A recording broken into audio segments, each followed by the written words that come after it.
Trudell. Hey, Anthony, I wanted to start asking you about THT. He said the two guys that he kind of admired as he grew up in Chicago were you and D. Rose. Rose, of course, on the floor tonight, making a lot of key plays. What did you see from Talon, the game winner too, but just with all of that in context? I'm going to sum it up for you, Mike. Come down, got a big turnover when we were trying to run a set, and turned it over. I think they hit a three, go up one. And he comes down and hits a big three. You know, the kid has confidence. He has heart. You know, for the second year in the league, you know, you don't see that from a lot of players. And you know, for him to come off a turnover, we on him. You know, because we're getting close to the playoffs and telling him we can't make those mistakes to, you know, have the next play mindset and come down and hit, you know, the game-winning three is huge. So that just sums up, you know, Taylor right there. Is there some tie there in Chicago? Do you guys ever talk about that? Does he, you know, him same high school as D. Rose, and you guys aren't that much older than him, but again, he was a kid when you guys were doing your thing there. Yeah, you know, he talks about all the time how he used to watch me and Pooh all the time and admired us, and you know, always wants to be like us and get to where we were. And now he's here making big time plays. So it's my young fella, man. He wants to learn. He wants to be great in this league. He wants to make the right plays. And he always asking questions. He's always asking questions to everybody, you know, not just me, but to everybody on the team, to the coaches. And that's all you can ask for from a young player, you know, to want to get better and want to, you know, make everyone else better. And AD, just looked like you took a couple knocks there. How'd you come through that game physically? You know, I'm hurt. Not more so my body, just, you know, my groin got tight. You know, that was really it. Not sure where it came from, but the groin got a little tight. And there's no way I was coming out the game. I mean, big game for us. You know, a team who's playing red high. You know, the situation that we're in, trying to battle for six, and it's a big game for them. They're trying to battle for fourth and keep that fourth seed. So I think they might be six now after the loss. I'm not sure, but you know, it was a huge game from us, and I didn't want to come out no matter injury and finish the game and make sure we secured the win. Kyle. AD, first I just want to follow up on that. You know, how obviously you didn't want to come out. How are you feeling? How are you feeling about tomorrow? And two, what do you feel like taking on Julius for those last couple possessions of regulation and overtime? Not sure about tomorrow. I mean, I'm going to get treatment and see how I feel. I want to say I'm going to play, but it was really bothering me tonight. But we'll see how I feel tomorrow. And then later on in the day, you know, it's very, very strong possibility that I, you know, fight through it and play since the next day is an off day, but also don't want to have this lagging and then now I'm out for a couple games. So, I mean, we'll see how I feel. And then, you know, Juice, that's my guy.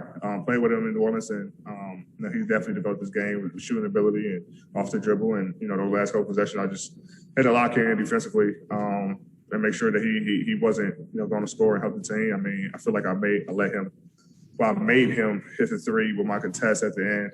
He shot it a little higher than normal. But I mean, he's been playing like this all year. You know, I think he's an MVP candidate. He for sure should win Most Improved. I mean, what he's doing got this team in the playoffs right now. You know, for a team who hasn't been in the playoffs for a while. So he's playing his ass off. Then you can do that. Respect him. Okay, last three. Dan. Anthony, this team has been through so much this year in terms of guys being out, inconsistent stretches. I mean, you played tonight with no point guards essentially after Alex goes out. Have you noticed an uptick in confidence though over kind of this stretch as you've come back, as you guys have beaten, you know, Denver and Phoenix and now the Knicks? Have you seen something different kind of in the group as you head into the postseason? We know the position we're in, and we're playing desperate. We're fighting. We're playing hard. You know, that's all we can do. You know, guys have been in and out of the lineup all year. You know, Dennis, myself, Brian, you know, Kenny, Kuz, like everyone has been in and out of the lineup. So we always had a next man up mindset, and everybody's playing well. guys are getting minutes and coming in and performing, which is going to be tough for us. Playoffs, you cut down, rotations, but we might keep that rotation 9, 10 guys. So it's good that everyone's getting confidence. Guys are staying ready when their number is called. Wes has been playing huge the past couple games for us. Big plays after big plays. So we're excited about our group, especially when everyone come back and get healthy. Then we'll figure it out from there. Okay, last two. AD, obviously we're still not at full capacity or really close to it here at Staples Center, but it seemed to me like you no, I'm sorry? No, I said it got loud. Oh yeah, it got loud, and then also it seemed to me like some of the Knicks fans caught your attention. Did you enjoy that element, and how much does that factor into what you guys are looking forward to with what's to come in the postseason, considering last year you didn't have that? Yeah, you missed that, man. You miss it. Obviously the Knicks fans are talking to the position that they're in, and they have the right to do so. Their team is playing well. They have the right to talk. You just can't, continue to talk when they lose. It doesn't make sense. So the fans are over there talking all night, which is fun. Which is fun for me. It's fun for our group. And then, the whole team came over there talking smack to them. So it's fun. You missed that element of the game. Like you said, we didn't have it last year.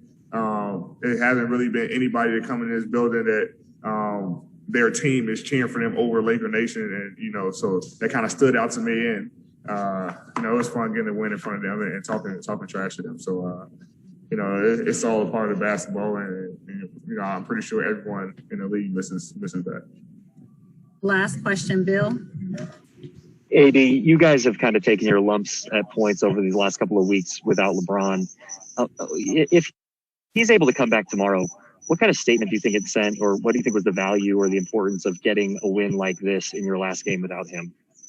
It's good. Like I said, it's a confidence booster for us. We've been playing well as of late, and if he comes back tomorrow, then we can, get him back acclimated with the team and get him back in their rhythm. And if he doesn't, then he doesn't. But we want him to get healthy, first and foremost, get ready for the playoffs. So I'm not sure what he's going to do. That's, none of my business. I just want him to get healthy. But my job is to go out here and help this team. And if he's able to come back tomorrow, then, it's our job to get him back into a rhythm to get ready for playoff mode, which we know he'll be ready for.